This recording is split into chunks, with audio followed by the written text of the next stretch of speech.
I've never been too fond of anyone at my local school. They were all a little too rude and boring for me. You see, I grew up in a small area with not many people interested in art like I am.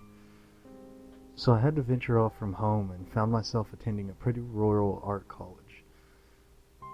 It's sort of like a normal university except it's full of big-headed people. Now, the only reason I'm here is because I always wanted to be an illustrator, a children's book designer of sorts. I'd always taken keen interest in children's media and classic books such as the Arthur series. So when I was sent to live at this college, I was taken back when I realized that a lot of the other students were all fine artists. You know the kind. The ones who like to splatter paint on a canvas and claim it's art. I'm not really big into that sort of thing, but I don't question it. I settled into the new place pretty quickly. I was sharing a dorm with a few other students. There was myself, a graphic designer named John, a film animator named Lily, and then there was one more guy named Daniel. Daniel was one of those fine artists I just described to you. His room was decorated with photographs of distorted women, and he always had weird music playing too. It was sort of like trippy 60s music. He also liked to smoke, so his room always smelled like an old ashtray. It was all pretty gross, but he was a nice enough guy, and we all got along well enough. We soon became a tightly packed group of friends. It was the start of a new term for us all, and we all came back from home after spending the summer there. We all unpacked our things and started talking about what we had done over the summer. I went hiking with my stepdad. We went on one of those summer camps, replied Josh. I spent most of my time with my girlfriend. We watched films and went to watch some plays too, Lily said. She spent a lot of time whining about missing her sporty girlfriend, but we were glad that they had got some time together. I did the usual stuff. I went out to parties and went on trips with my family. Nothing really that special. I was just about to pipe up and speak when I got interrupted. I spent my time at the dentist, we heard Daniel say. My father is a doctor of sorts, so he let me come with him sometimes and explore the hospital. My favorite place to visit was the dentistry. I got to touch and feel teeth. It was cool. We all stared at him a bit confused. Were you even allowed to have random strangers go into the hospital rooms, let alone play with the equipment? We didn't really care. We knew Daniel was that sort of guy anyway. He was known for getting into trouble for the sake of his art. That was always his excuse. We all spent our first couple of days getting to grips with our assignments. We all found out what we had to do. Naturally, I had to study some illustrators and just mimic their styles. Josh spent some money on a Mac to do some more design tests, and Lily had to start playing about with claymation. It was a pretty nice vibe when we'd all be at our dorms talking and giving ideas. Well, at least it was nice until Daniel would start insulting us. He's never been the same since he came back from summer break. He seemed more cold and distant. We assumed something must have happened to him over the break, so we decided not to press him on it. He never told us anything about his projects. In fact, he never told us what the subject was. It was pretty normal for Daniel to be reserved, but never this much. At nights, he'd make himself some dinner and then shut himself in his room, crank up the music, and not be seen until the next morning. The rest of us would go out places like going bowling or down to a local gig. Daniel used to happily tag along, but not anymore. One night, myself and Josh had gone out for a long night.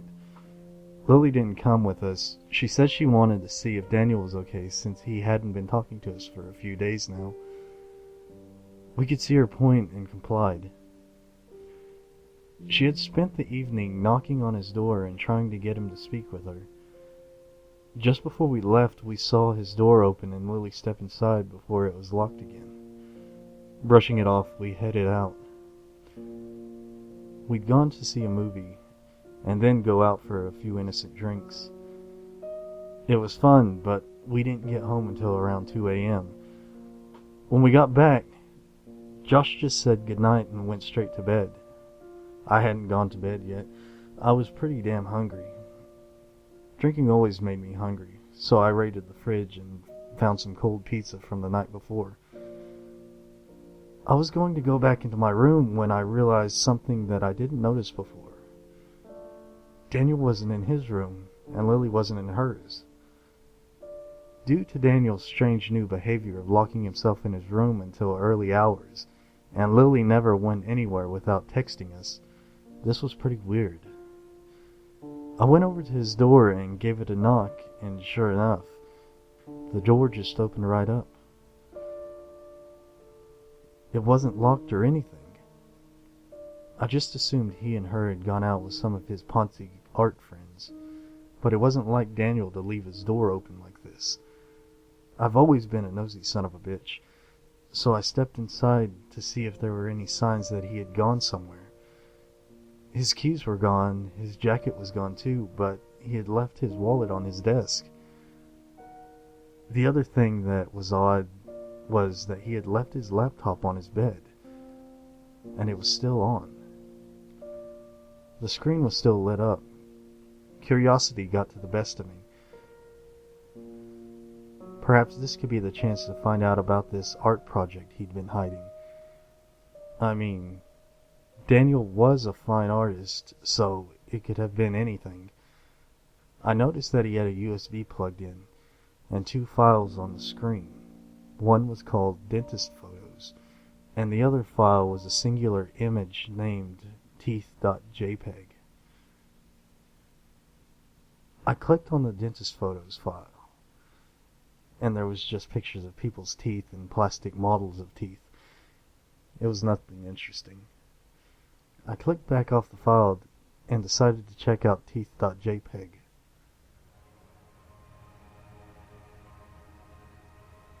The image would be forever burned into my brain. It startled me so bad that I slammed the laptop shut, shaking as I sat back. I wasn't sure if I wanted to lift the screen again, but I knew I had to or Daniel would know someone touched his laptop. I lifted the screen again, staring at the image for a brief moment before clicking away from it, nervously. I then made a decision. I needed to show this to Josh and Lily in the morning.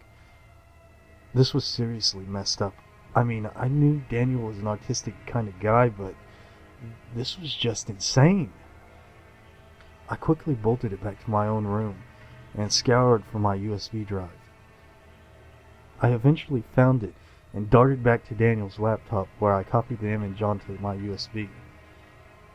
I stared at the image a little while longer. I was trying to dismiss the image as a mere photo manipulation, but there was just something so wrong about it. Perhaps it was the black soulless eyes, or the fact that whoever or whatever this creature was pulling up its mouth in such a weird and disturbing way. It almost looked forced, like whoever this creature was forced to pose in this way. I shook it off as mere thought and fixed up the laptop so it didn't look tampered with before I went back to my own room. Soon enough, I heard our front door open, then the sound of footsteps, then Daniel's door locking. Daniel was back home, but there was no sign of Lily. The next morning, I waited until Daniel had gone out for one of his lectures. And since it was a Friday, Josh and I had the morning off. I decided now would be a good time to show Josh the image. I asked him if he wanted to see what Daniel had been hiding from us. and he confusedly, but also eagerly, said yes. I brought my laptop into the living room and loaded up my USB, and opened the image for us both to see. Josh's expression fell into shock before he spluttered. "What the fuck is this thing?"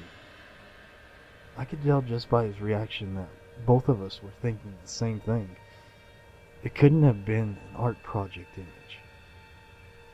There's no way this would pass for a fine art piece, would it?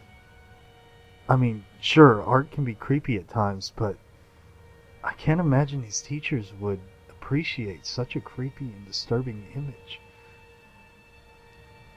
I know that Daniel can be a creepy son of a bitch, but this isn't right. We've got to show Lily that we both cut off one another. We paused briefly before looking at one another with confusion. Where is Lily? I realized that she hadn't came back with Daniel last night, and neither of us had seen her that morning. When I explained to Josh what I did last night, he began to worry. Lily was never the kind to just sneak off and not tell anyone.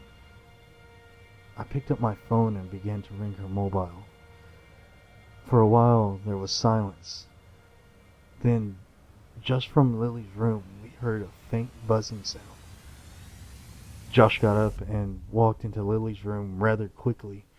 He'd never been one to go into girls' rooms, and came back out holding Lily's phone in his hand with a worried look on his face.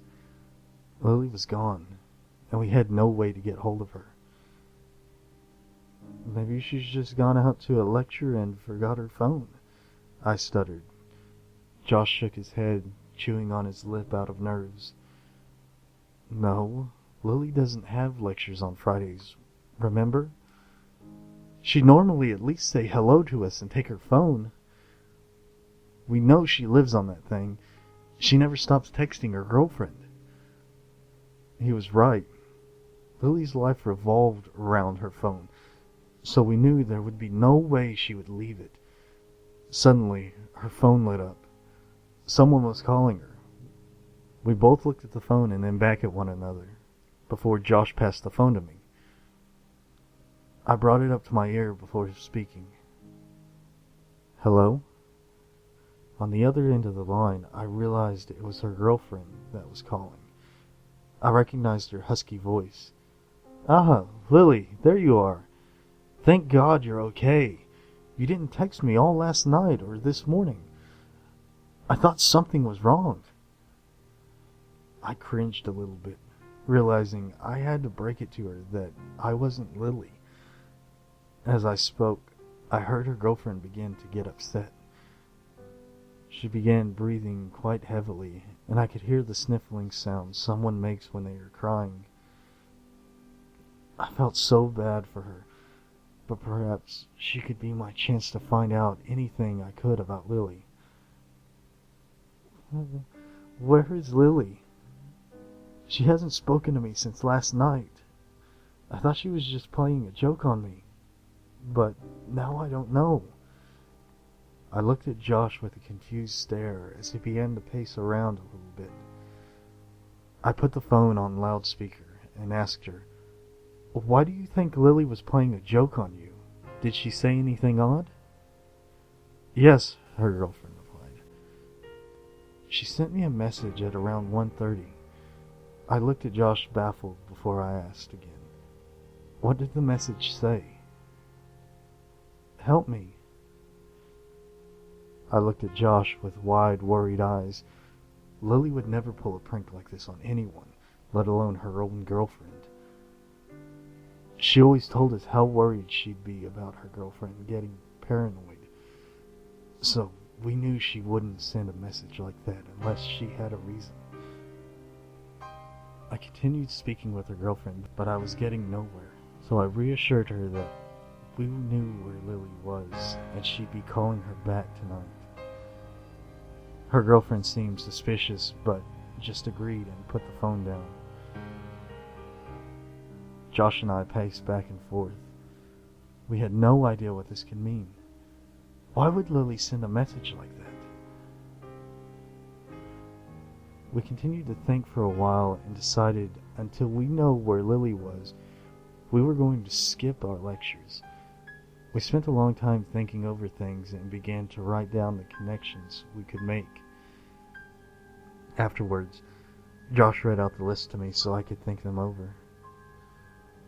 First, Lily goes into Daniel's room at around 10 p.m. She is locked in his room, then we return home at 2 a.m. During that time, at around 1:30 a.m., we find out that Lily has texted her girlfriend with a message saying, "Help me." You discover neither Lily or Daniel are home yet. Daniel's door is unlocked and his laptop is still left on. You find the image and then leave. You then return to your room and heard Daniel come home, but not Lily. Lily is still not back home yet, but Daniel is. What the hell could all this mean? I thought it over for a while, and then came to a conclusion. I didn't want to make the conclusion, but it's the only conclusion I could salvage. Daniel did something to Lily. We have to confront Daniel if Lily doesn't come home between now and tonight. Okay? Josh looked shocked, but he agreed. Daniel would be our only chance of finding out what happened to Lily. Later that night, there were still no signs of Lily. We knew that her girlfriend would be calling soon, so we decided to turn the phone off. We didn't want to try and reassure her with false information. We waited until around 6 p.m. before Daniel finally came home. He looked rather startled to see us both standing there in the living room, and he lightly placed his art folder and satchel down against the sofa as we both stood up. Josh spoke to him, and I could tell he was trying to keep his composure. "Daniel, we'd like to have a talk. It's about Lily." Daniel's eyes seemed to widen ever so slightly, but nothing I thought was worth thinking over. He tilted his head at us, looking confused as he asked us, "Why? Is something wrong?" I shook my head. I didn't want him to think we were accusing him of anything. We would never get any answers out of him if we straight up accused him like that. Daniel seemed to look a little on edge, looking away from us as he itched his wrist under his baggy gray jumper. He pushed his rather dark black bangs out of his face as he spoke. "Then what's wrong? Is she okay? I mean, I know she left her phone here last night, so I suppose there wouldn't be any way to get hold of her." We didn't say anything. We weren't too sure on what to say to him. How were we supposed to ask him if he did anything to Lily without him taking offense? I then realized something. It had taken me a moment to realize it before I spoke. "You just said she left her phone here last night, right? How the hell did you know that?" I could see Josh's eyes light up. He just realized the same thing I did. How on earth did Daniel know she had left her phone behind unless they went somewhere? We already acknowledged the fact that Lily never leaves her phone anywhere. So how on earth did he know she had left her phone behind? Daniel didn't answer us. He was silent for a while before he pushed past us and walked into his room, slamming the door shut.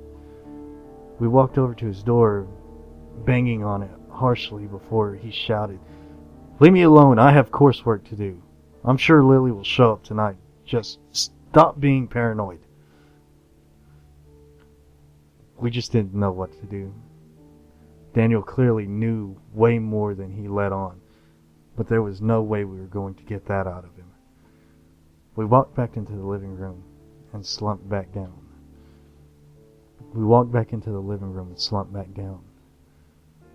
I ran a hand through my hair and what the hell was going on? I then realized that Daniel had left his bags on the sofa. He must have been too flustered to pick them back up when he stormed into his room. I peered around at Daniel's door, hearing no sound of him leaving his room yet. I knew soon enough he would come back out and get his bags. In a moment of madness, I picked up the satchel and emptied its contents onto the coffee table. I could see Josh's eyes widen before he whispered to me frantically, "What the hell are you doing? What if he sees you?" I didn't care. I needed to know anything I could about Lily. She was a roommate, but also a best friend. I couldn't just leave this to solve itself. I pushed through documents and came across what looked like a ticket. I crumpled it up and pushed it into my pocket. Then I found a zip-up document bag. I pushed it into Josh's hands and told him to go hide it. He complied and went and hid it in his room. I then quickly put all the other stuff back into Daniel's bag and rested it upright like it looked before. I then got up and walked into Josh's room. I watched Daniel go back to the living room and pick up his bags before he walked back into his room again. Josh grabbed the zip-up file from under his pillow as we both sat down on his bed. We didn't say anything. We just read the front of the cover of the file. Teeth. It sent chills up my spine. I knew that whatever was inside would have a connection to the image I found on his computer. But what we saw was nothing we expected. It was a series of photographs. The first photo was a picture of what looked like an abandoned room of some sort. The walls were covered in old floral wallpaper and the floor was just damp wood. It looked like it hadn't been used in years. Then, the next photos were just pictures of tools and plastic tools. We then noticed that the tools were linked to dentistry. You know, like needles and drills. It was pretty creepy, but it was the next photos that made us both drain of color. It was just photos of Lily smiling. We flipped through every single photo of Lily, and in each one she had her big toothy smile. Such a sweet smile. One of her most distinct features was her large front tooth, just her left one. We always found it cute, but now it was no laughing matter. We noticed on the back of the photographs there were labels, and each tooth on each photo was marked. There were notes on the photos that said things like remove or replace. It knocked Josh sick, and I was more terrified now than ever. We knew that we couldn't confront Daniel about these photos. It would get us nowhere. We just sat in silence for a long time, staring at the photos in disbelief. I then remembered the ticket I had found and stuffed in my pocket. I reached into my pocket with a shaky hand and pulled it out. Bringing to my vision, I read, Group Ticket 2, Location Station Road, Time, Date, 28/09/2011, 11:34 p.m. We both looked at each other with firm gazes. This was just yesterday evening. We knew exactly what we had to do now. We had to find where Lily was. We never saw Daniel for the rest of the evening, and Josh had become incredibly paranoid. He asked if he could sleep in my room tonight. Although I thought it was a bit awkward, I didn't mind. I mean, he was scared really bad, so I didn't want to leave him alone like that. When Josh was sleeping, I printed off the disturbing image for reference, and then I spent most of the night planning for the next day. I had already emailed our lecturers, letting them know we weren't going to show up because we felt sick, and I checked how far away Station Road was. To my surprise, it was only an hour's drive away. So I figured we could take Josh's car up to Station Road and figure out the location where Daniel and Lily had been from there. The whole time, I kept staring at the Teeth.jpg image. A horrible thought crept into my mind. I didn't want to think about it. But it couldn't have been a possibility. Was the person in the picture Lily? Every time I thought about it, I'd shake it off, telling myself I was just paranoid. But it would all add up. The timing, the photographs, it would all make sense. I didn't want to believe it. I certainly wasn't going to until we found Lily.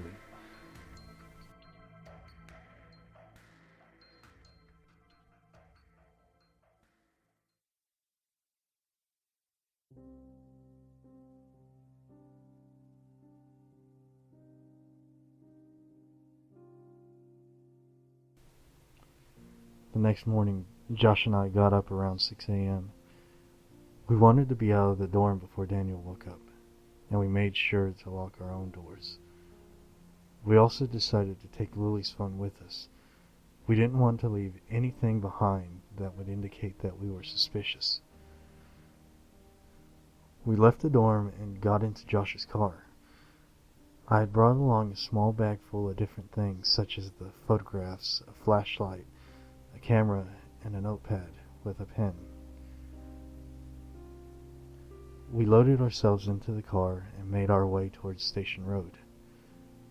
We were able to pinpoint it with my mobile GPS. When we got there, we found out that we were in a rather abandoned-looking area of town. The place was practically deserted.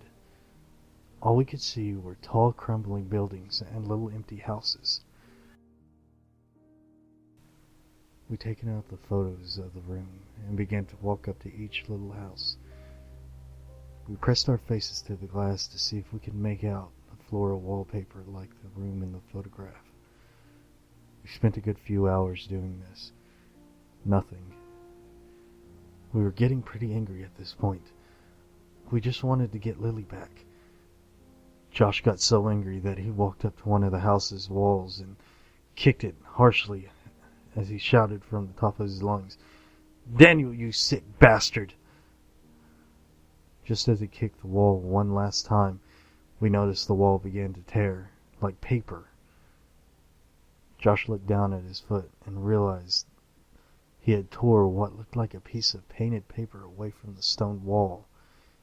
He then began to rip away the remaining pieces of paper, only to reveal what looked like an outdoor basement. The doors were rustic and scratched, but we noticed that the metallic handle was clean, as if it had been tampered with. Josh looked over his shoulder to me, and I gave him a nod. I quickly took a photo of the layout of this basement-like thing. Josh then walked down to the doors and gave them a push, and to both of our surprise, the doors were simply blocked by a plank of wood, which Josh was able to push away with ease. We then pushed open the doors slowly and cautiously. Who knows what could be kept in here? It was obviously hidden for some reason. If only we knew what was coming. Perhaps it would have saved both of us from throwing up. As we stepped inside, we were met with a rancid odor. Neither of us knew what the smell was, but we know it made us both feel instantly sick. Josh gagged and coughed, covering his face with his shirt. I swallowed back vomit as I continued to walk. I pulled out my flashlight and shined it inside the pitch-black stone room. I continued to walk, and we heard nothing. As we walked further into the room, the smell only thickened. It was getting so bad that Josh threw up behind me. He quickly composed himself and stumbled back upright before we continued. As I looked around the room, my eyes met with something on the floor that made my heart race and flashlight drop from my grasp. It was Lily's knitted sweater. It was the sweater she always wore when we went out for pizza or to go bowling. It was the same gray sweater with the small little torn threads on her sleeves where she would chew on it. I could see Josh from the corner of my eye, his eyes just as wide as mine, as all the last of the color drained from his face. I picked up the sweater and slowly, holding it up in front of me, when I noticed there was a large and thick blood stain soaking all the way through the jumper. It started thick from the collar and became thinner as it went down the sweater. I was now the one to throw up. I collapsed onto my knees, puking heavily. I didn't know what to do. I didn't even know what to think. I soon maintained myself and stood up again, holding the flashlight as I put the sweater in my bag. Through blurred, teary eyes, I pressed on. I found nothing from where I was standing, and I heard a small light switch flicker on from behind me as red light filled the corner of the room. And then I heard him. Josh screamed louder than anything I had ever heard before. My stomach was in knots as I shined my light to where he was standing. He was standing over a large black table. I watched him just stand there in complete terror, as if he was frozen. I could only imagine what he was looking at, and I truly wished I left it to my imagination. I walked over to his side. There, I laid my eyes on the sight before me. It was Lily. She was strapped down onto the table, wearing nothing but her jeans. Her body was covered in thick layers of tape, keeping her strapped down. One of her arms dangled down to one of her sides, but the other arm was nowhere to be seen. In replacement was just a taped-up stub with stains of blood under it. I could hardly breathe. My stomach was now so knotted, and my breathing so tight, all I could do was stare. I looked up at Lily's face. Her head had been forced back, and we could see that her innocent blue eyes had been violently gouged out, and in replacement was thick black wax that filled up the empty sockets. Her nose had been contorted and broken, snapped in many places, but the worst part of it all was her mouth. Her jaw had been forced open, and we could see her mouth had also been filled with the same black wax.